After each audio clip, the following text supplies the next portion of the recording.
How you doing? Good evening, good day, good morning. Have you missed us? Have you missed us? It's been Have a you week, missed us? Gary. Well, nearly a It week. hasn't. It was last Wednesday. Was it? The Oh, yeah, last because you were time we were travelling on. on Thursday, weren't you? Blimey, and I've just got back today. My calendar's been all over the place. So if anybody's watching and have had to move things, apologies. That's just typical, because we're just there. I am thinking I've planned everything, and our calendars are so full on that things do get missed. So apologies if I missed anybody, but I think we're all back on the straight and narrow now. What I a will be next weekend. week. I will be next week. Yeah. Let's go through some of the through some of the hellos. Carol's top of the shop. Hello, Carol. Hi, Carol. Morning from Canberra. Susan Mitchell's here. Hello, Susan. Hi, everybody. Hey, Susan. Maggie Thrussell's here. Hello, all. Hi, Piers Maggie. here. Are we going to hear about Dublin? Yes. Of course you are. Of course you are. Hi, everyone from Brinkworth, Wiltshire, UK, says Marianne. Hi, Marianne. I just Angie sent you a message. Andrew Medler's here. Hello from Virginia. So sorry you had to wait for me today, but hopefully we've sorted that out now. I'm looking forward to seeing you very soon. Therese is here from Sweden. Hello, everybody. Leah's here from New Zealand. Good morning, everyone. Morning. Melanie's here from Pennsylvania. I have seen your post, your message, Melanie. I'll be on it from tomorrow. Heather Swithenbank's here. Hi, everyone. Hi, Heather. Lisa's here. Hello, everyone. Becky's here. Hi, everyone. Hi, Becky.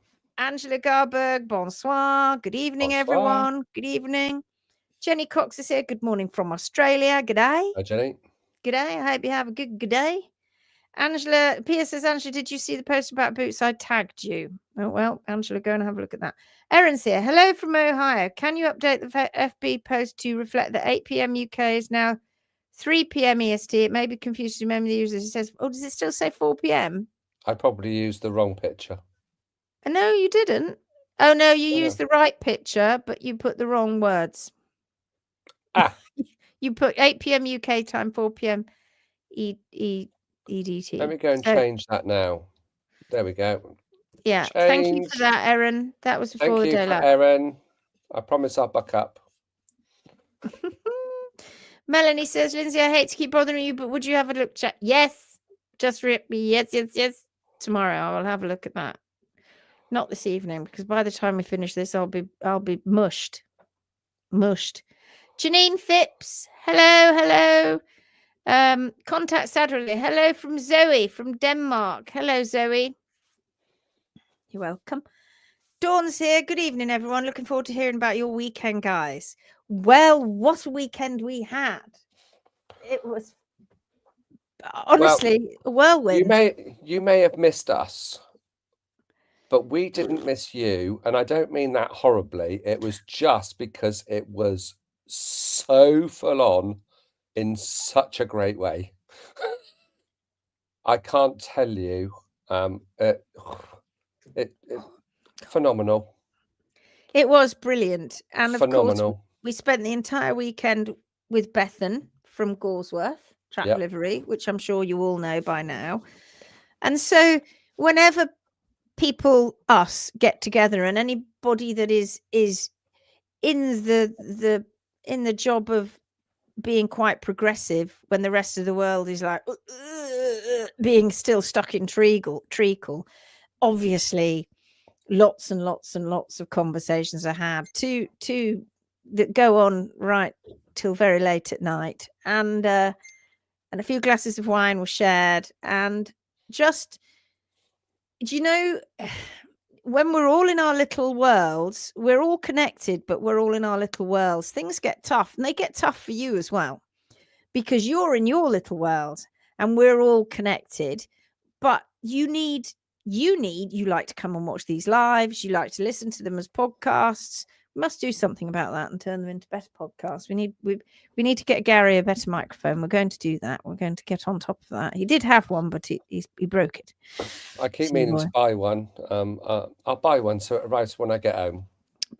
But you like to see these lives. You like to listen to us, and we all like to have a conversation, etc., and discuss and talk about science, talk about new research, talk about how slow the equine world is to catch on. But it lifts our spirits, doesn't it? Well, that's what happens to us. We also feel a little bit sort of jaded sometimes, a little bit stuck in a rut, and getting together with people who all share that common desire for progress is so needed. It's so needed for all of us. And we had a great time. We talked about lots of things. We talked about horses, of course. And when we turned up for the weekend dissection with Bex, and we started obviously on Saturday morning and went right through to Sunday afternoon. We did have a break in between where we went and ate and slept, but it was full on. That girl goes like the clappers. But it was great to then come away from that and sit and chat and get to know her a little bit better, and for her to get to know us a little bit better. And it was just lovely. It was networking. It was learning. I learned a ton of stuff. Gary learned a ton of stuff. So did Beth, and we all did. I think Bex did too, because we talked about hooves quite a bit. We had but I think Bex said there were 2 vets there, but I only remember one. But there might have been another one. And I think Grace, the other one was in Scotland. I think the other one was in Scotland. Right, I think of course. Yeah. Of course, yeah.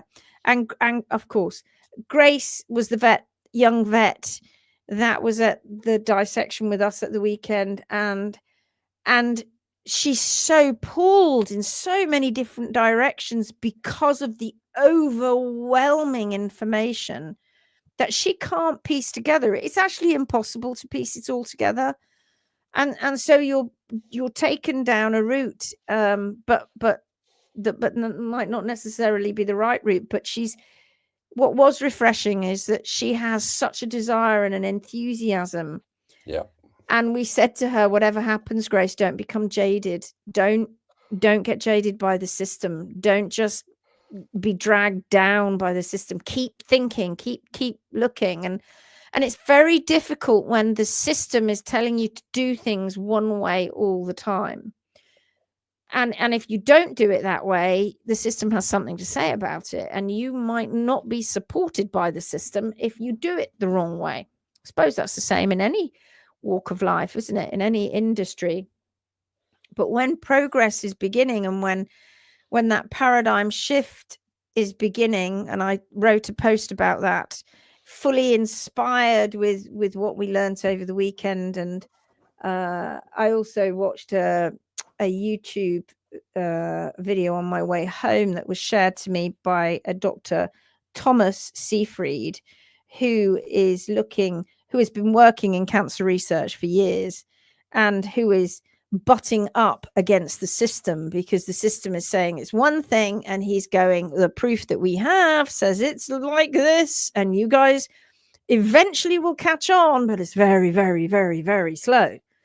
And that's because the system likes to keep that status quo. And that inspired me the weekend, and him, and listening to him inspired me to put a post together, which I put out on the public Facebook group on HM page, and I also put it on the Phoenix group. So once you've done liking this YouTube channel and subscribing to this YouTube channel, go over to HM when it's finished on the public page and like it, and maybe make a comment if you like. But read what I've put there, and I was inspired by both. And it's very, very difficult, isn't it, Gary? It was top of the topics, really, about how we're up against it, how Bex is up against it.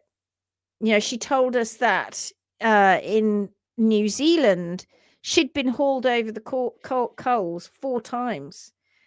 And where they've tried to stop her from doing these dissections. And she's not diagnosing anything. She's just showing you what she sees. She's looking at causality, which is, of course, something that the world doesn't generally do. The health world, we tend to look at, the people who look at causality tend to be us, people like us, who are preventative, who are going, let's stop this. This is what's causing this. Whereas the system is more geared to, what can we do to treat it? What is it that we can do to treat it here and now? And so she's been hauled over the coals. But she is by the book in terms of how they, the horses that they are gifted to do these dissections, and the way that they are humanely euthanized, and that they have a host of problems which she discovers. It's like being a detective. It's like being a detective where you go in with the knowledge that she has and with the knowledge that we all have, and you go in and you look at what's happening on the inside. It's all very well looking at x-rays and MRI scans, if you can get them, if you can afford them, but going in and seeing it in real life, where you see these joints breaking down because of arthritis, and you see the damage to the tissues because of various issues that have been occurring. It's fascinating and shocking, and also makes you realize how little we know, doesn't it? That was a biggie. And even Beck said this is number 76 dissections that she's done, and there is still so much that we don't know, and we learn something different from every single one. And it's just phenomenal. I want to do another one. We will find more on, because even though of course the anatomy is the same, the changes that she sees, she's starting to see patterns. Yeah. Each horse is going to be slightly different because of the impact that whatever it is it's had on that horse. And generally the impact is all about domestic living. These animals wouldn't be suffering from these problems if it wasn't for domestic living. But just the enormity of how incredible Mother Nature is, and how we are like little pimples on the face of the moon.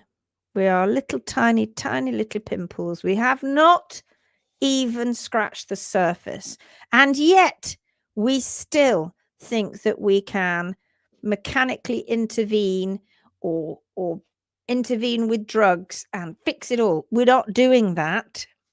That's not what's happening. And various industries like the racing industry are so rich at the all down to horses that are being damaged and hurt, and breeding these problems in the horses, such as thoroughbreds and ECVM and all of those sorts of things, where their spinal processes are being are damaged, and they're being passed down through the lines because they're breeding from these animals.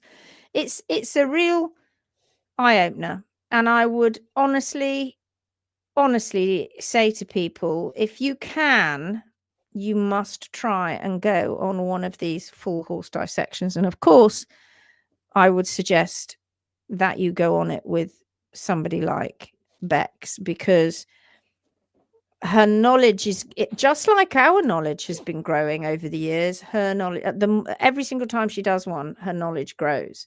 Yeah. And this whole business again about her not being recognized because she's not a vet and she's not gone and got qualifications in it. She is somebody who is deeply enthusiastic and keen. But that kind of belies it, really. It makes it sound like, oh, she's just an enthusiastic amateur. Oh no. Oh no, she's not. Oh no, no, no, no, no, no, no. Not a chance. Her knowledge is way beyond, I would say, the majority of vets. She is so up there when it comes to understanding what the issues are that horses are facing is incredible. And that linked with what we can also bring to the party with what's going on about the legs. I mean, to her own admission, when she starts getting to the legs, she starts to go outside of what she really knows a lot about. And so it was lovely to be able to offer some information to the people that were in the room, and just offer a different, add a different layer to it with us just being there. And yeah, it was great. Gary, why don't you talk about, we'll go back and do some more posts, but comments, but why don't you talk about in a minute what you were showing Grace and what you felt about that? Oh yeah, sure. We'll have a look at that in a moment. What's sure. Makin's here. Good evening, everyone from Denmark. Good evening, Makin. Tara says, hey, lovelies. Becky says, did you get to see inside the gut? Oh, yeah.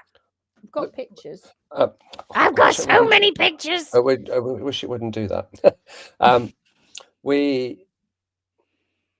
Every part of the horse we looked at was dissected.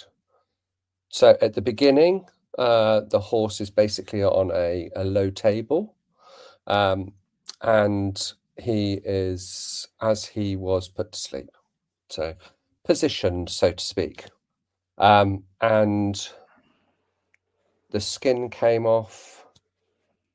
We got in to see the muscles, all the different muscle groups, all the different tendons, and by the time we had finished, this horse was in a number of boxes to then go off to be disposed of. So it was basically, it was like a puzzle that was just strategically, with education, taken apart, every single bit. And she had to. She must have been exhausted because she went like the clappers as well, but not to the point where she was skimming over things. No, certainly not. But she pulled every joint apart, every single joint, and yeah, every leg we looked at. I don't think we went into every joint on every leg because of time, but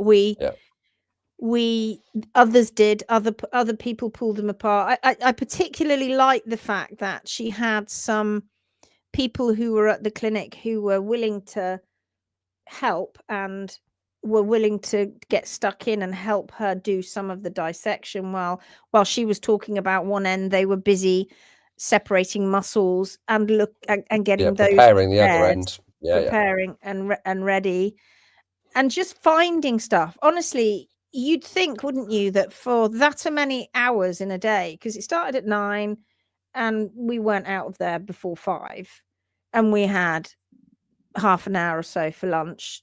You could obviously go and take your breaks as you needed them, but during all that time, you'd think, standing around, it was quite windy and cold at times. We were inside, but obviously not inside where it's heated. You'd think that you'd get very cold.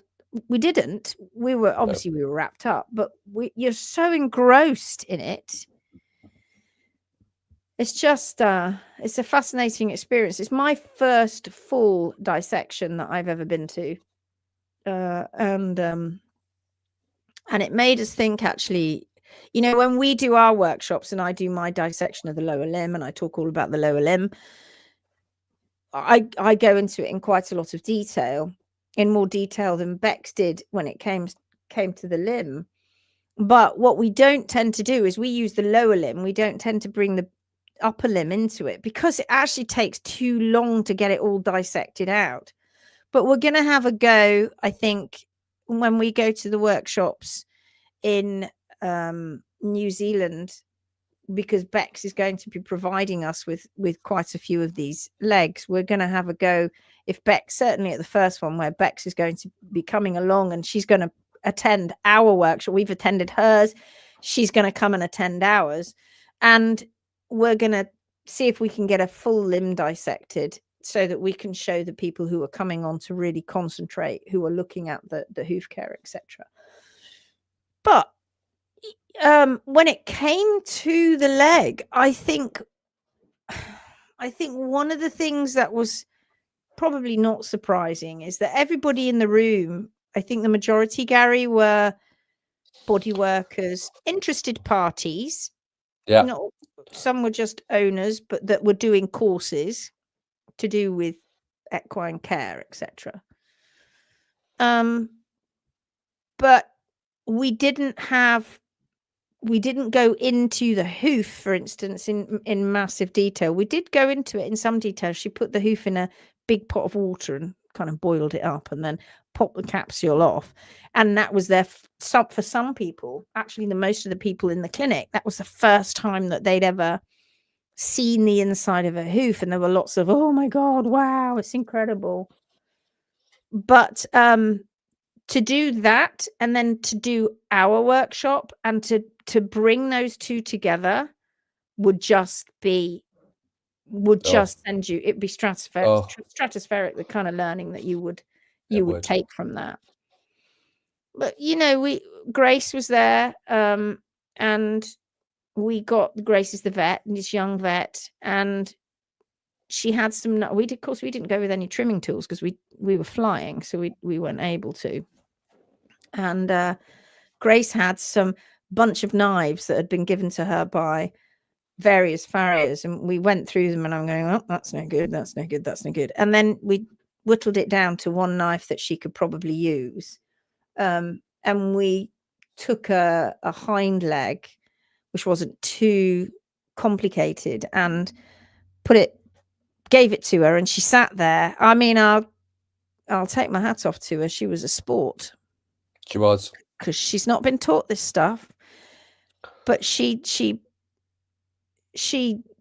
announced herself at the beginning when she was being introduced as not a surgeon, because we were at that point, we were talking about surgeries, weren't we, that were going on, and Bex introduced her, and she announced herself as a vet who's concentrating on lameness. I mean, let's face it, that's the one thing that brings in the majority of their money and issues is lameness. And I think for her and for everybody else in the room, I mean, she was well knowledgeable about so many things. It was lovely to hear, fantastic. But when it came to the hoof, and it was the same for everybody in the room, they didn't know what was going on. And yet Grace works with farriers, and I had a conversation with her, quite a long conversation with her on the Sunday afternoon. We started talking together about hooves, and she was very pathology based. How would you deal with a torn tendon? Would you put on a particular shoe with an extension and wedges and all of this sort of stuff? And I just kind of sort of went, well, slow down a minute. What we're forgetting here in all of this is the horse's natural foot. And you can almost see them going, or see her, and you can almost see her going, I don't know, that's what she's talking about. Because intervention is their game. That's what they do. They get in and do something.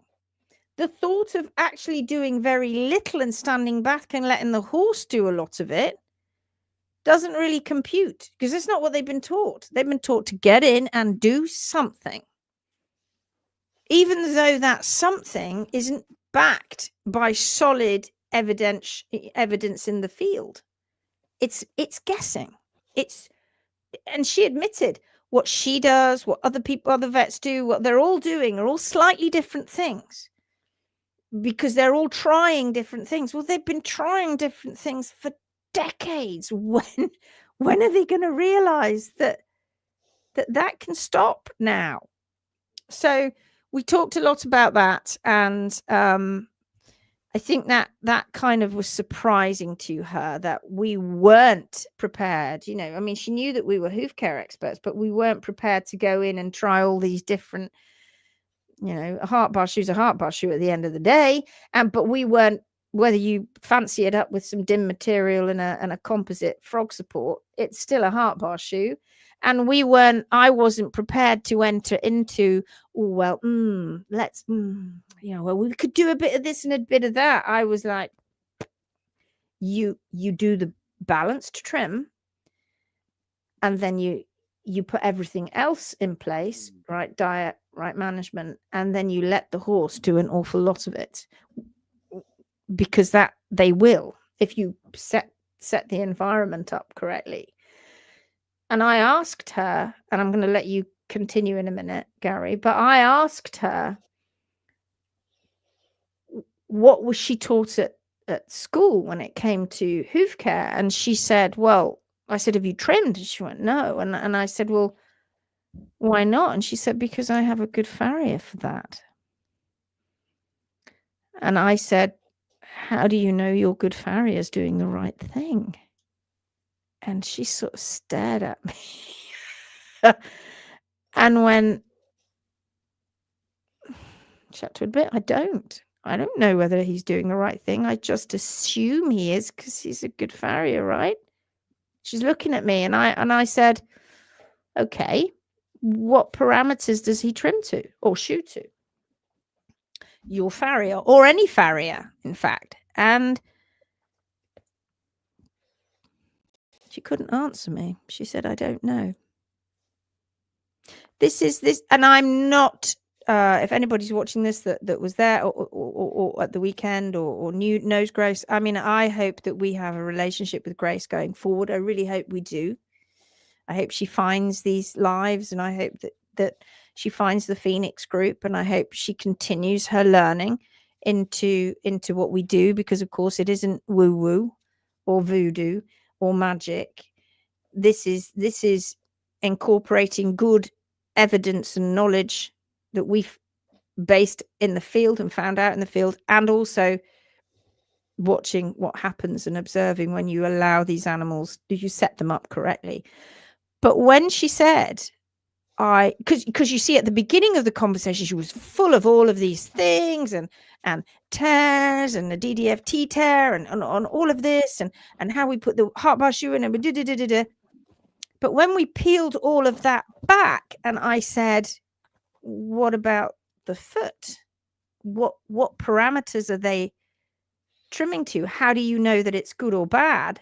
She couldn't answer that. And I said, Grace, they're all different. Just like the vets are all different to a certain degree. Try a bit of this, try a bit of that. So are the farriers, and so are many hoof care professionals. They will try a bit of this, try a bit of that. And I said, it's what we call PPT, personal preference trimming. So when I dug a little bit deeper, and I said, well, go on, come up with something. Tell me what they are trimming to. And I'd already helped her out a little bit, and I'd alluded to the fact that they, a little earlier on in the conversation, that they were trimming to the HPA, the hoof pastern axis. So I said, well, come on then, what are the parameters they're following? And she said HPA with a question mark. And I went, yes, what else?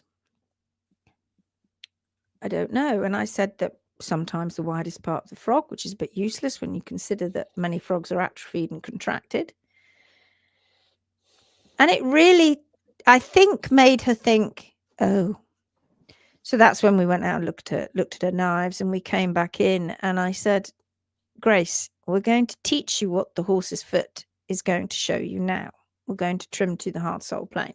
And we got this leg. We took a leg that we hadn't dissected. I think it was a I can't remember which hind, but it was a hind leg, and with skin on, so it didn't get too gooey. And we sat her down, and like I said, she was a sport because she'd never done this before, and there were lots of people in the room who were watching because they were watching this vet who's got lots of knowledge. She's clever, she's bright, but it absolutely drops like a stone when it comes to understanding the hoof. There was one, the feet weren't great on this horse because he'd been turned out to grass for a few years, but he'd been having abscesses, and one of the feet he'd abscessed and blew a bar, and he was at the point where the bar was just shedding because the abscess had blown. It'd gone on for it, a few weeks later, and he'd blown off a bar. And as we were talking, I said, well, it's like that foot there, where he's had an abscess and blown the bar off. And her and a number of people in that room, also people who are body experts, went, oh, is that what that is? And I went, yeah. Do you not see that? And they went, no, I wondered what that was. Just didn't know. And it's not rocket science, okay? So we sat her down, and bless her, she started sort of holding the hoof knife upright and carving it like she was using a hoof pick. And I said, stop there, let's. And Gary got in, and then Gary started helping her. And then they trundled off and had a little satellite group, which Bex was really cool with, because at that point we were well into Sunday afternoon, and people were asking so many questions once she'd balled up the leg and got the foot out. I think it was a lovely addition to what was going on. So Gary went off with a group of them, and they were all sort of stood around Gary, and he was teaching Grace and talking about it. And I think he gave like almost our 3-day course and priced it down in about 20 minutes. 3-day workshop. Anyway, you carry on. Well, she started using the knife, like you said, and her first go-to was to carve the frog. So we asked her what she was doing that for, and I think initially she was cleaning it up for potential X-rays. So Right. that's actually not such a bad thing if you've got if you want good X-rays. He said you got. We're not X-raying. Forget vet mode now. We're not X-raying, Grace. We're trimming. You're trimming, and we had to get down to the bar, and she had to go at rasping. We didn't have any nippers, so it was a lot of rasping. And in the end, because she did have a go, and like I said, she was a great sport. She really was. And then we went somewhere where there was a little bit more room, like Lindsay said, a satellite area, and basically just broke the trim down into into sections. So what we're doing first, we're going down to the hard sole plane. And then they said, oh, that's fairly simple. Yes, it is. And then when you get the heels down to the hard sole plane, you've got to make sure that they're balanced, but they're balanced to the foot. She very much wanted to look at the bulbs, didn't she? Bulbs and everything. I said, yeah, our eyes give us too much information when we're looking at balance on feet. There's too much information coming in. You've got to shut out all the shit, all the crap information, all the pathologies, all of that's got to go. And you concentrate on one heel and the other on a relaxed foot that's dangling, and both eyes open, and are those heels flat? And she said, yes. I said, correct. So now we've got to get the quarters down. So I did that. And I said, so we're down to the hard sole plane, aren't we? She said, yes. okay, so now I need to balance from the heel to the toe. And she said, okay, so how do you do that? And I said, well, I can see from the heels that this part here and this part here is a little high. So I'm going to take that down just a little bit more, and then we should be good. And she said, okay, so where is it balanced to? And I said, well, the 2 points at the heel and a point at the toe. And I said, can you see the point at the toe? And she said, yes, it's off center. I said, yes, it is. Now, can I just interject just quickly? Yeah, sure. Because prior to that, Gary, we'd spoken about how she wasn't really aware that there was a pillar of support. She spoke about breakover. She's heard that term. Yeah. And they talked about removing the front of the wall and maybe putting breakover where they think, the human, where she thinks it should be. And I went, why would you put it where you think it should be and not where the horse wants it? And she couldn't answer that question. So then I did all that, and I said, okay, so now I'm going to, it's a bit untidy, isn't it? Because it's all file flat, and it's thick bits here, and there's thin bits there. So now I'm going to put a 45-degree angle all the way around, leaving the heels, just to bring that back to the waterline, the inner hoof wall. And I talked about the papillae, more horn tubules on the outer hoof wall, less, more moisture, stronger. And then when I turned around to everybody and said, so that thin line all the way around is nature's horseshoe. And they all went, oh my God. So if any of you are having your horses trimmed into that waterline, you're taking away that pillar of support and putting undue pressure on the sole. So that blew their minds. And I think, Gary, if I'm right to say this, the majority of people in that room had shod horses. Yes. There were only 2 people who had barefoot horses. Yes, there was two definitely that had barefoot horses and had been for a while. There was one lady, not in this particular conversation, when I was going through when we popped the hoof capsule. She said, I was meant to meet you because I've been thinking about taking his shoes off for ages. I'm doing it when I get home. So that was awesome. But the majority of them were body workers, physios, yes. massage. I'll come to the punchline at the end. Shoeing their horses. I'll come to the punchline at the end. So basically, then we went all the way around, and I said, so I'd finished it off, and I put the roll on and everything, and I said, well, so the outer hoof wall is actually passive. The outer hoof wall there is to actually, passive's not the right word. The outer hoof wall is there to protect everything else. It's hard, it's quite brittle, but it's there to protect the inner hoof wall and everything else inside. So as long as you've got your waterline, which is good all the way around, you're good. And then I said, so what does a farrier have to do to put a shoe on? So they've got to make it flat, haven't they?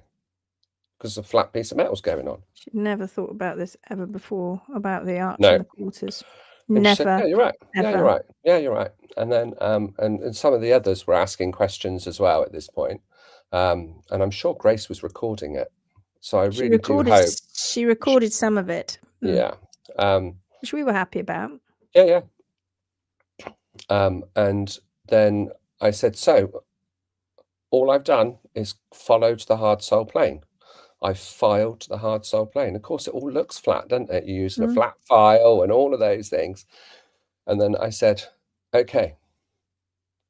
So in that case, and I put the rasp on the foot across the heel to the toe. So why is there an arch in the quarter?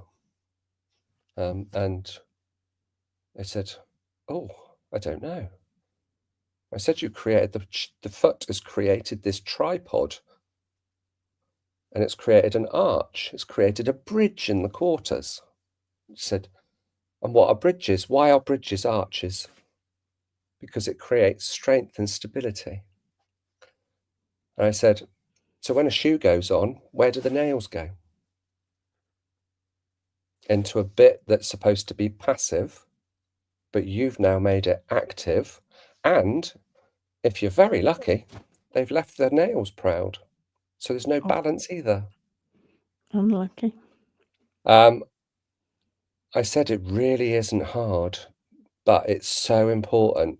And the punchline was, this is to help you, but most of you here are body workers. If you haven't got balance from the ground, you're firefighting all the way up the body. But they don't realise that. They don't realise that. And we've heard it. Oh God, no, I can't tell you how many times we've heard from vet physios, we've heard from body workers saying, you need to take those toes back, standing up, looking at the foot from above. I mean, they want to be people who are of knowledge want to be, obviously, the most knowledgeable person in the room at any given time, right? Mm-hmm. And they usually are. When they are dealing with owners, they usually are the most knowledgeable person in the room. So they know that everything that comes out of their mouths is going to be listened to. And when they say, but may not be challenged, because most owners don't have that education to challenge it. So they know when they say, oh, those toes look, because they don't know what's going on and the horse is having trouble.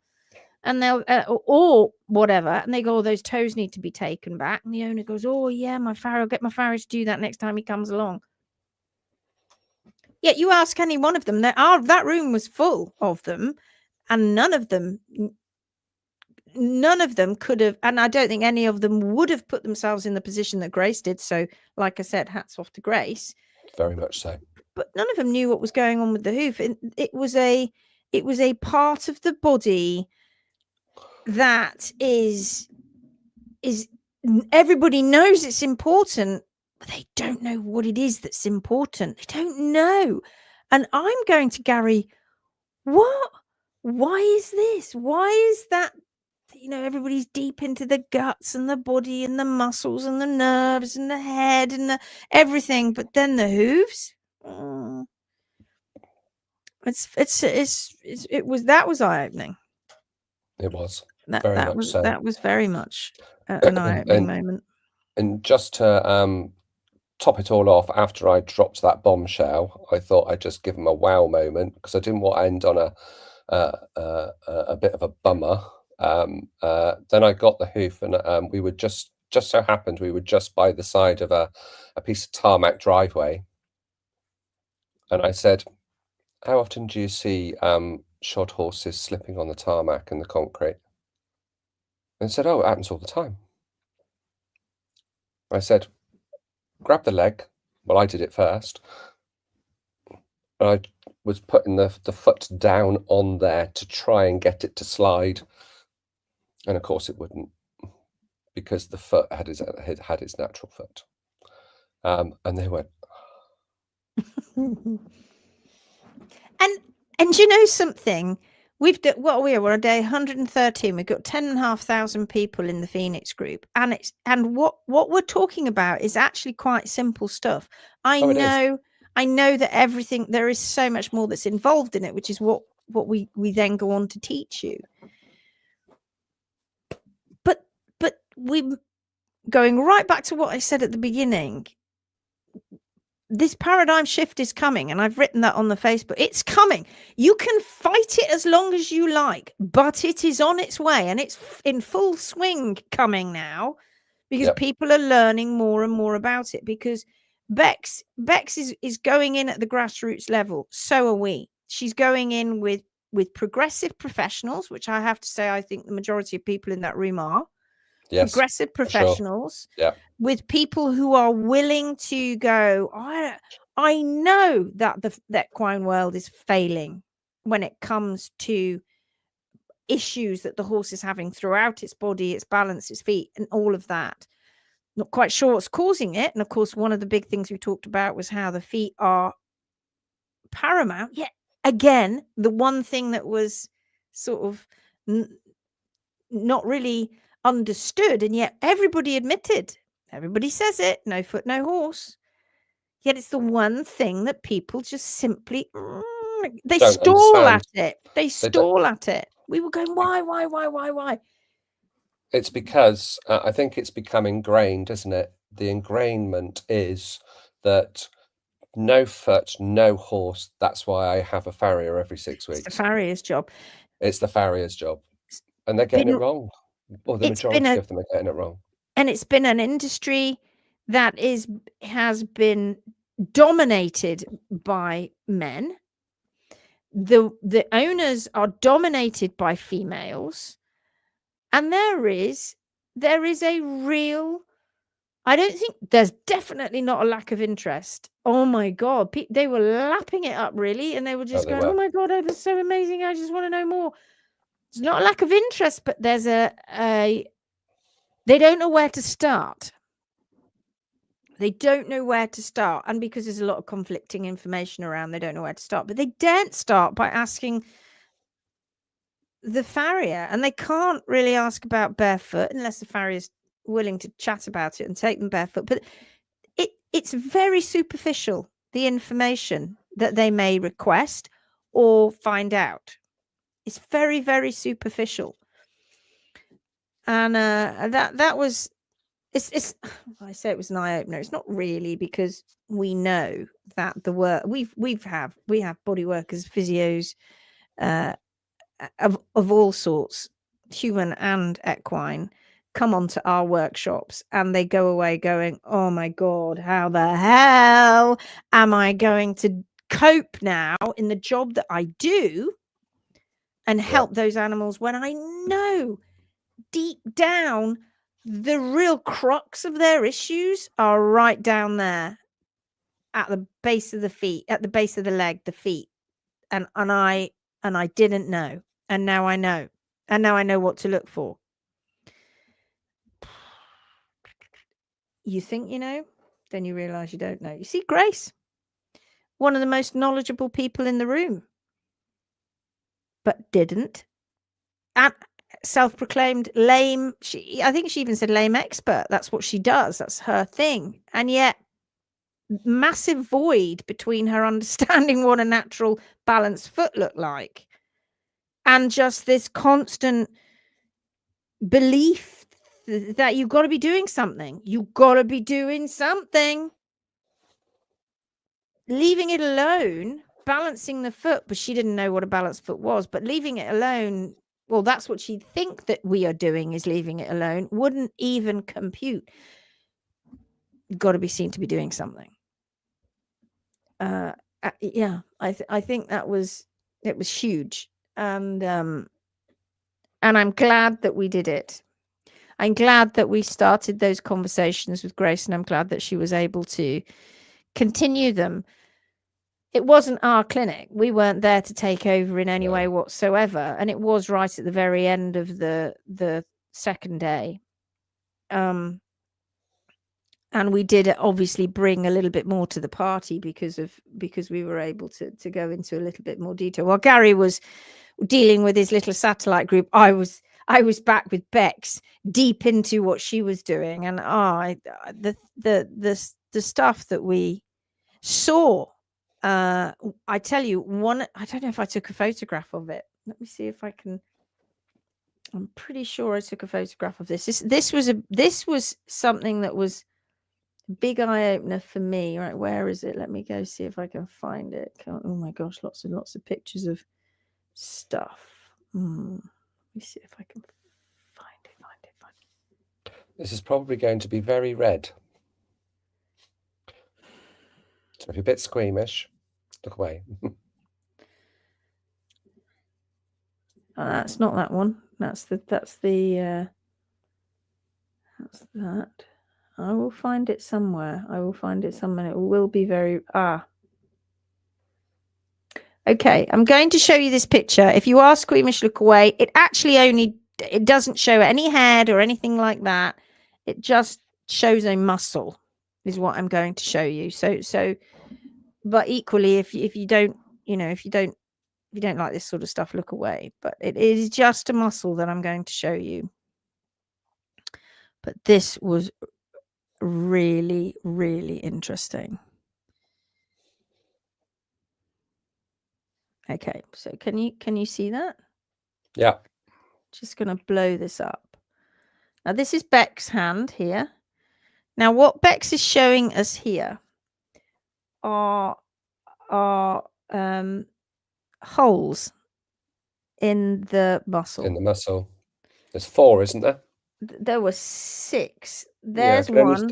There's a bit of blood coming out of that one. Oh yeah, I didn't realize that was a hole. Yeah, And there's blood coming out of 3 that one. that side, and I can see 2 the other side. There's one here, and there's one here. You can see that one quite clearly. There's one here.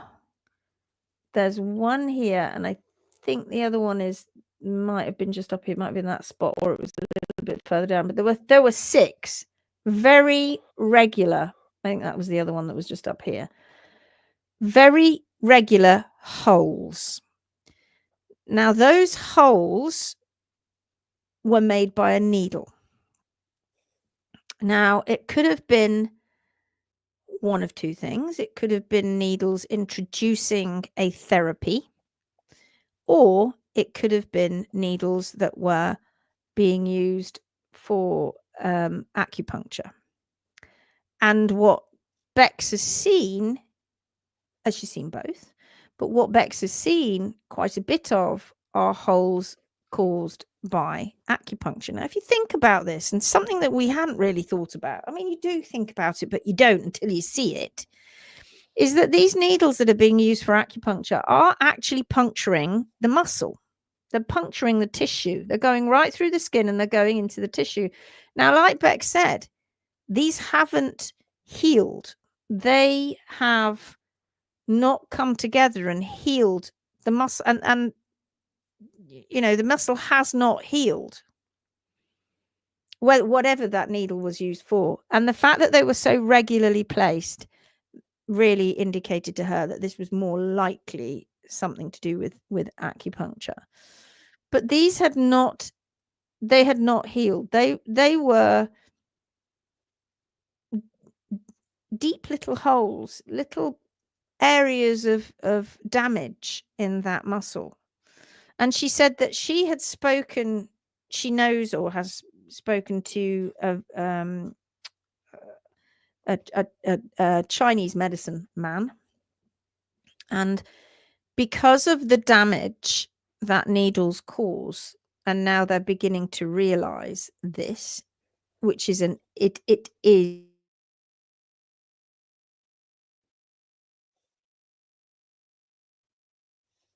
what damage has been caused. Am I back? I think I went away then. You did go away for only for a few seconds. We don't look at this. And so he said he doesn't do acupuncture anymore. He does acupressure because he's very experienced, and he now does acupressure. That to me was something that I found very, very eye-opening, because these muscles were not healing after this. They were damaged. And that was an interesting moment when we found these very regular holes in the muscle. I just thought I'd put that out there because that was very interesting. Let's just have a quick look what other people have said. Jeanette's here. Hello, Jeanette. Hi, all. Bit late to the party. Vicky says, "Good morning, everyone from Australia." You didn't know we were on, did you? We didn't post it till very late, Vicky. Sorry. Do you know why this particular horse was chosen for this? Did he have issues? Yes, he did. He did. They all do. Yes. They all do. They're not just But they're not kept suffering until Bex turns up. They are, these are horses that are he couldn't turn his head properly from the side. He had damage through his pelvis. He had damage through many joints in his body. Some of the things you can't see until you've fully got all the tissue off it.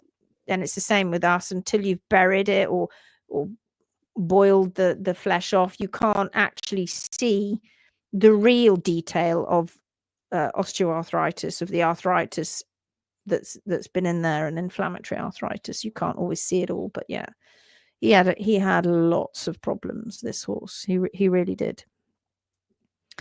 It sounds like one of the 3-day workshops, there is so much to absorb. Oh, a ton. Oh yeah, I'm going to do it again and again and again. We were knackered afterwards. We know how you lot feel when you come to see us and we blow your mind. We had our minds blown too. and in fact, yeah, it creates more questions than it answers. Yes, it does. Leah says, I may have to attend the South Island workshop too, or will you be doing this at the North Island one? So that was about the doing the full leg. We hope so. We hope we're going to incorporate that as part of our dissection. But the thing is, I can make a dissection demo last 2.5, 3 hours. I could talk about it all day on just the lower limb. So it might be that we might have to dilute it a little bit. I don't know. We're going to give it a go and see where we go with it. But for you, Leah, we may just do that because we're staying on a little bit extra with you to help you. Celia says, hello, very late. Sorry. It's all right, Celia. Was the person from Gawsworth, Bethan, part of the conversation with Grace to talk about what they've witnessed with their rehabs? Yes and no. Bethan did. People knew who Bethan was when we talked about Bethan, and Bethan, well, when they came up and chatted to her. I don't think when we were doing the trimming, I don't think there was a lot of time for Bethan to talk about that, but Bethan had mentioned it. I think, again, it was just another level, which is so interesting, isn't it? Because Grace didn't qualify all that long ago, but it's another level that just of preventative and treatment, natural treatment, that is just doesn't even compute. So there wasn't even enough time to really go into any great detail with that. Pia says, this is so cool. Shannon Shipper says, hello, Shannon. Have we seen you before? No, hello from Northern. Hi, Shannon. Hello from Northern Alberta, Canada. First live I've been able to join. Yes, this is amazing. Body workers have told me a balanced foot is needed, yet couldn't say what one looks like. I'm glad I know now. There you go. And the vet herself didn't know what a balanced foot was either. And it's like I said, it's almost like it's woo-woo. If you're not seen to be nailing something on, wedging something up, doing stuff to the foot, then you're not seen to be doing much. And yet what we're doing, bringing the horse's natural foot to the front, which is so usually totally ignored, at which you can see between the disparity between the front and the hind feet, where the front feet are messed with so much. What we're doing is doing that. And it's so powerful when it comes to healing and so important. And yet that's the one thing that's totally ignored. So that was fascinating. Becky says, questioning a farrier is a bit like walking into a GP's office and telling them you know what's wrong with you. I see what you're saying. Yeah. And that GP reacting with, oh, here we go again, self-diagnosis. And there's a little bit of bristling, isn't there? There's a little bit of, oh God. The way the equine world, the science in the equine world has been very much, and we talked about this with Bex. The vets and the farriers have been the gatekeepers of this information. They have been the gatekeepers, and we're unlocking the gate, and they don't like it because we've got a set of keys and we're coming on in, and they don't want us to come on in. They are the gatekeepers, and they would try, like they tried with Bex. They tried to stop her from doing it. They were very awkward, not just in New Zealand. They've tried to stop her in other countries as well, and in Ireland, and been awkward about it. They can't be the gatekeepers any longer. Change is coming. That paradigm shift is happening. It's grassroots level. Owners and progressive professionals are finding out, and you want to know, because it isn't working and horses are not getting better, and it shouldn't be. I've always said this. It's like welfare is a dirty word. They bring down the welfare card and say that it's all about horse welfare, and the majority of the equine world are so far away from equine welfare. That's just amusing, and it shouldn't be amusing, but it is. That they bring the welfare card down and the Welfare Act, yet everything they're doing, and very much so when it comes to understanding the feet, is far from what would be considered welfare. A lot of it is hanging on to old-fashioned, quite frankly, medieval techniques that really need to be put in a museum now. It's education, and that is wrong, but that is stalled by science in the equine world, and stalled. Progression is being stalled for decades. Over 40 years, there's been a lot of funding going into laminitis research, but particularly in the last 25 years, 30 years, and they've got nowhere. They still think that rotation is caused because of diet and management or systemic issues. They're never going to find the answer, are they? But yeah, well, it's what we're glad you're here, Shannon. And Becky, yeah, that questioning fiery is going into a GP's office. What I know, right? Interesting about the acupuncture. I know. I was like that. Oh.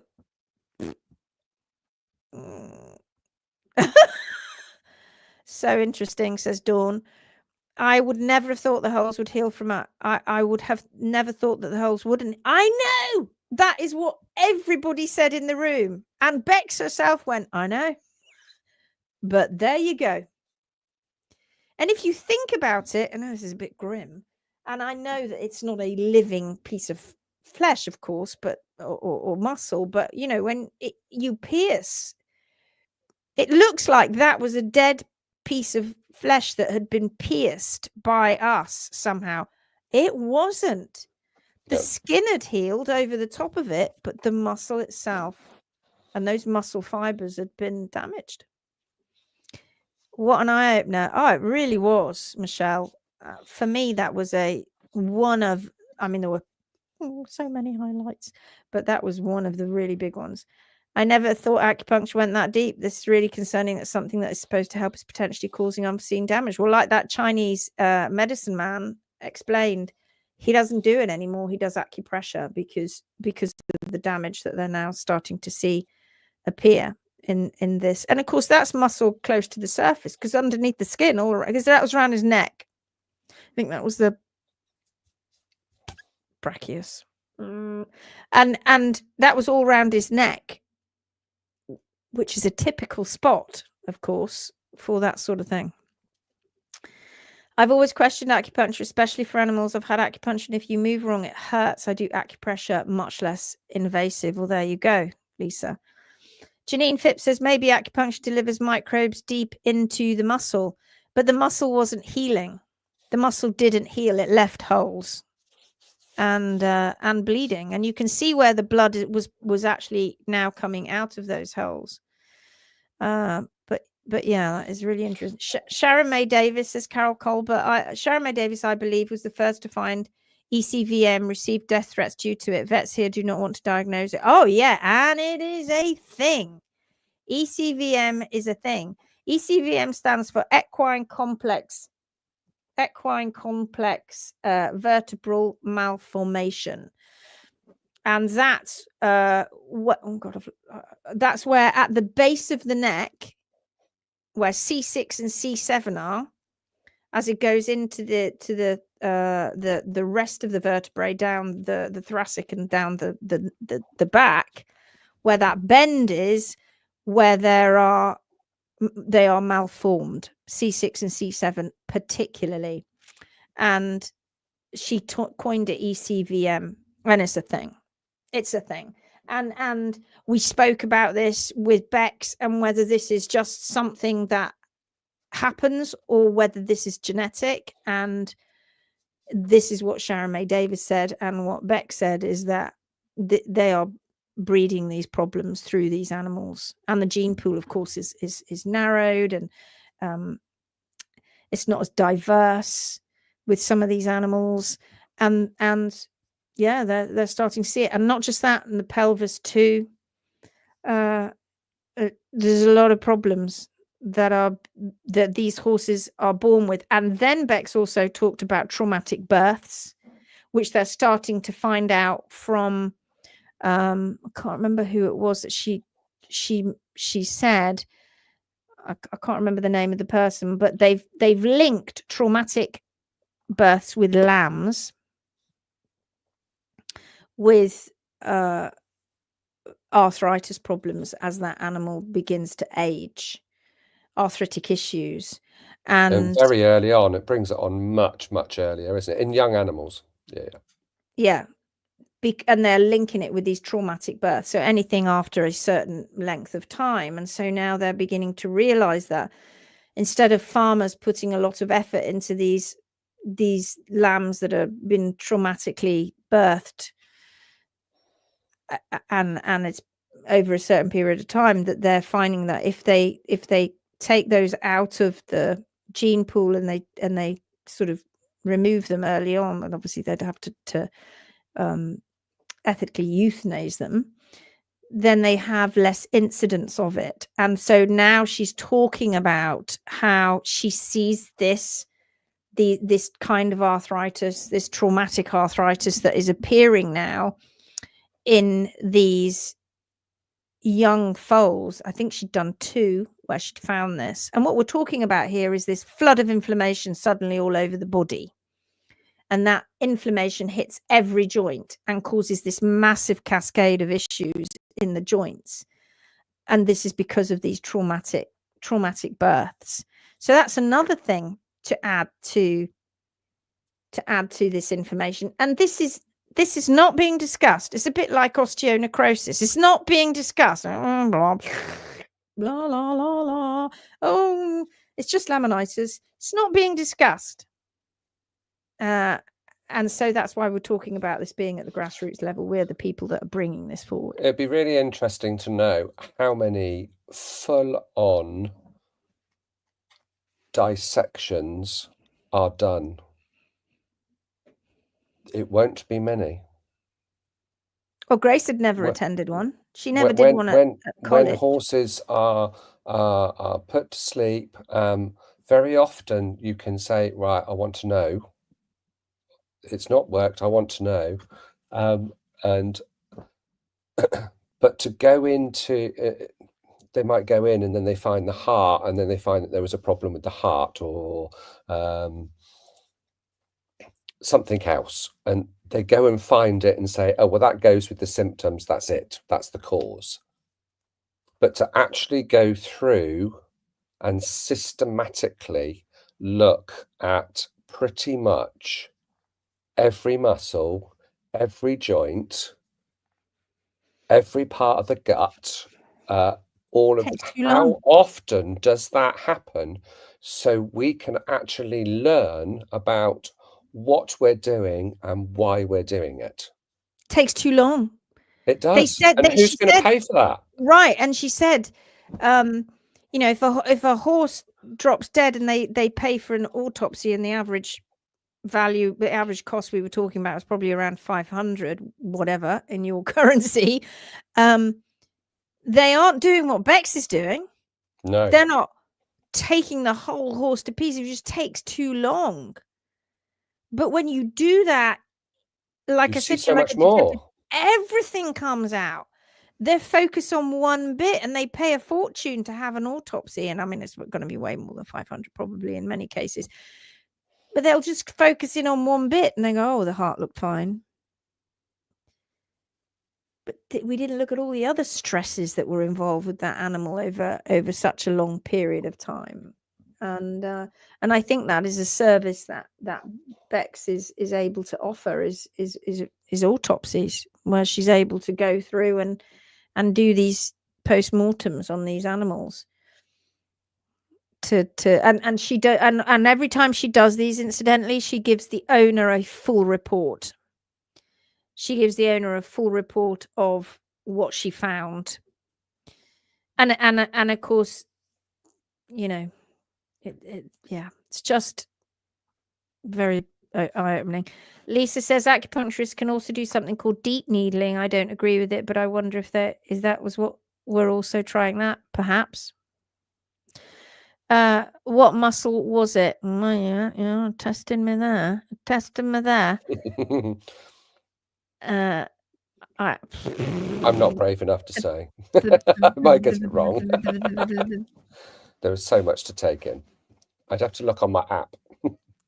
Oh yeah, I'd have to look on my hat. Was it the brachiocephalic muscle? I think it was the brachiocephalic muscle, which comes down the neck. I'm pretty sure it was. I'm pretty sure that's what she said. Her knowledge of muscles just made me pop my eyes out on stalks. I'm like, I'm gonna learn more about muscles. I need to know the names of them. I know whether they are, but I don't know the names of all of them. She will self-confess and say she doesn't know the names of all of them either, especially the deeper muscles. She knows a lot of the superficial ones, the famous ones, if you like. Doesn't really know all the deep ones. But yeah, that's brilliant. I'm not sure if it's from acupuncture. Acupuncture is very thin, but perhaps it was done recently, so it didn't have time to heal.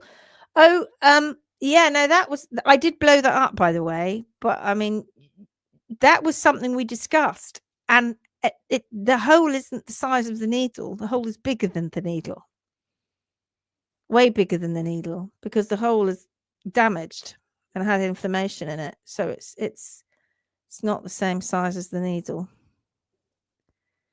Catherine says, one of my boys had lots of acupuncture for years, thinking I was helping and doing the right thing. I thought acupuncture was amazing, but this has made me not want to have it anymore. It's just shocking.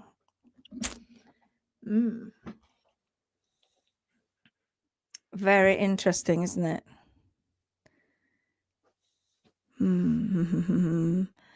That also makes me wonder what the shock needles to do to muscles. Vets that shoot B12 and points of acupuncture to hold the point is what. Yeah, so interesting. Wasn't that interesting? It really was. Anyway, we've been on for an hour and a quarter, so we're going to end it now. But we thought that would be a great live. We have a ton of photographs and videos, but we're not going to really go putting them out all over YouTube because it might not be for everybody. I suggest you get yourself onto one of these dissections next time she comes. Go and do one, because then you can take your own photographs. But yeah, brilliant. Anyway, is there anything else you want to say, Gary? I don't think so. All I can say is I had an amazing weekend. It was fabulous. And when Bex comes back or anywhere close, I want to go again. All right then, my lovelies, we're going to let you go. I hope you've enjoyed this live this evening, this morning, today, this afternoon. And we'll see you on the next one, which I don't know when that'll be. Might be tomorrow. All right, guys. Take care now. Bye-bye. See you soon.